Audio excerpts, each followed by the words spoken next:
sự chi má đa mẹ câu chia trôi ra lối má mưa e lưng má ngà hà thi ga cho đưa nè thì chơi má ta lý nhai là hà rồi lại à cho em lá nga cho đưa mía sửa cho nga thi ga yo chế ilu mi ya gai mà sơi nhà ni cho mai rồi hai ni ho sa do lam ya no nga thi gai rồi mai đưa lu nó ngang mà hồ nơi ni để lu na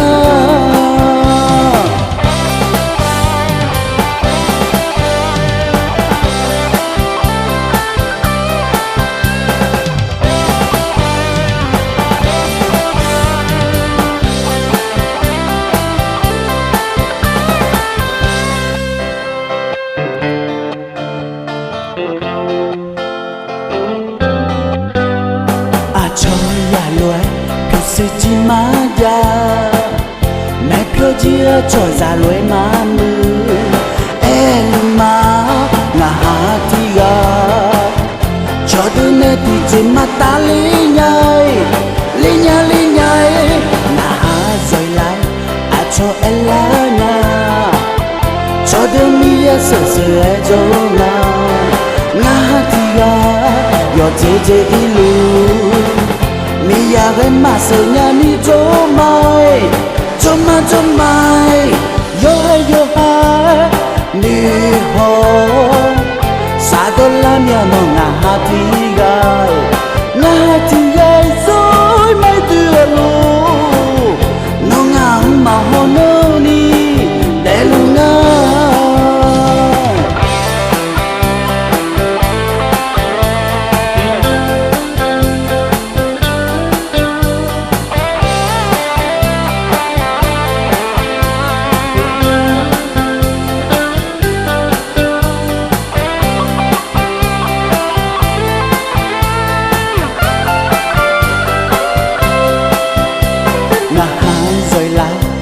cho em lá nga